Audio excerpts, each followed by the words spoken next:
Opinion tipping point 711 blasts and judicial lottery. The conscience of the nation stands enraged. Both possibilities speak volumes of systemic failure. Either the then coalition government in Maharashtra in 2006 oversaw a catastrophic collapse in investigation and prosecution, letting terrorists walk free. Or we incarcerated innocent men for the last 19 years. Both scenarios paint a profoundly disturbing picture of our justice system. The 11 dark minutes of July 11, 2006, when 7 coordinated bomb blasts ripped through Mumbai's suburban railway network, scarred the city forever. The carnage claimed 209 lives and injured over 700. Swift arrests followed. 13 men were accused, 12 were convicted, 5 sentenced to death, the rest to life imprisonment. But on July 21, 2025, the Bombay High Court acquitted all 12 convicted men. The court found the prosecution to have faltered at the most fundamental level. The judgment exposes a central tension, a conflict between state capacity and judicial threshold. Crimes of this nature are intrinsically difficult to investigate and prosecute. Probes must navigate intricate webs of terror planning and execution, all while racing against time. Every passing moment results in evidentiary decay. Yet, when this challenge of capacity meets the rigorous standards of innocent until proven guilty, verdicts like the one in this case become inevitable. This case has yet again raised disturbing questions about the moral compass of Indian criminal jurisprudence. A recurring affliction in our criminal system is the doctrine of uncertain fatality, an interpretive fragility that leaves outcomes to the temperaments of individual judges. The United States follows a clear standard, the fruit of the poisonous tree doctrine, where any illegally procured evidence is automatically inadmissible. India has adopted a different course. Indian courts are notably more liberal in admitting evidence, even if tainted by illegality, choosing instead to assign it probative value after scrutiny. Our courts separate the wheat from the chaff, i.e., they painstakingly distinguish believable evidence from the rest. Yet this process of legal surgery varies by the skill and subjectivity of the surgeon.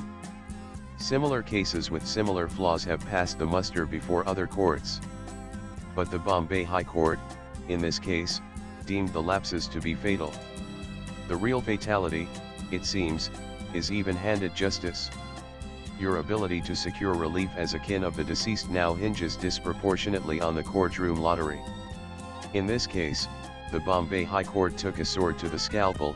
With one blow, it declared the prosecution's case to have utterly failed. The concern lies not in the judges having taken a particular view, but in the inconsistency and subjectivity with which criminal justice is dispensed. The Bombay High Court, while acquitting all convicts, based its reasoning primarily on the flawed test identification parade tip. Put simply, in a tip, the accused is made to stand in a lineup with others of similar physique and features, and the eyewitness is invited to pick out the suspect.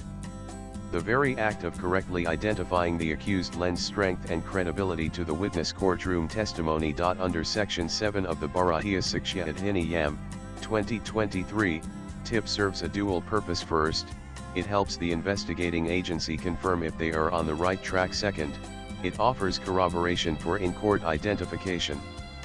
It becomes a critical evidentiary tool, helping place the accused at the relevant location and time. The procedure, however, is stringent.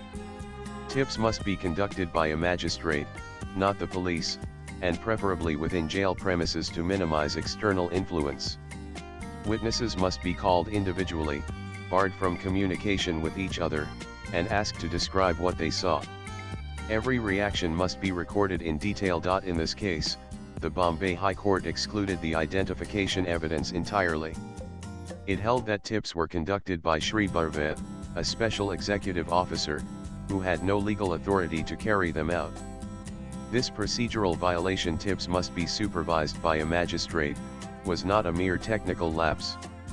According to the court, it rendered the identification process void and left it open to manipulation. Consequently, the identifications made by witnesses were deemed inadmissible. The prosecution, which had heavily relied on these tips, now found itself without the very foundation of its case. What remained was doc identification, witnesses identifying the accused in court nearly 4 years later. But that raised a pivotal legal question: can someone credibly identify an individual they only saw momentarily, years ago, without memory aids or prior interaction? The High Court concluded they could not. No distinguishing features. No extended observation. No credibility. Thus, even the courtroom identifications were stripped of their evidentiary weight. The very eyewitness testimony on which the prosecution had built its case crumbled, ironically, not due to falsehood, but due to the prosecution's own procedural lapses. This would be an acceptable outcome, had other courts taken such a strict approach. But that is not the case.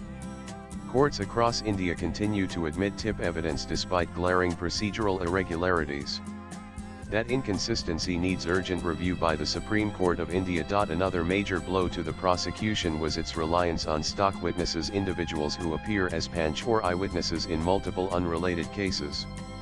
For instance, Vishal Parmar claimed to have seen accused number 4 board the train with a black Rexine bag and disembark without it. The court flagged him as unreliable, as he had served as a panch witness in multiple prior cases, including those involving officers from this very trial. His employer, Mukesh Rabadia, was similarly discredited as a stock witness. Yet in Nanakeshav Lagat v. State of Maharashtra 2013, the Supreme Court clarified that merely appearing as a witness in multiple cases does not invalidate testimony by itself.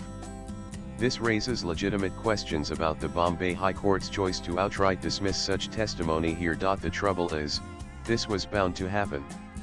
When judicial discretion is left unbounded by consistent thresholds, some courts interpret lapses as fatal, others see them as fixable. This divergence undermines the rule of law. And the stakes are extraordinarily high in cases involving such enormous human tragedy. Just as troubling is the message this sends to the investigative machinery that mistakes may or may not matter, depending on the bench. Impunity thrives in uncertainty. We urgently need clear, consistent, and constitutionally sound standards, replacing what has become a wild west of discretion in criminal procedure. Criminal justice must be precise. We must know what is acceptable and what is not. Swipe left for next video. The Supreme Court has issued notice in the criminal appeal. The legal questions answered by the Bombay High Court now await constitutional scrutiny. The author is a senior Supreme Court advocate and former Additional Solicitor General of India. Views expressed in the above piece are personal and solely those of the author. They do not necessarily reflect News 18's views. Latest blogs.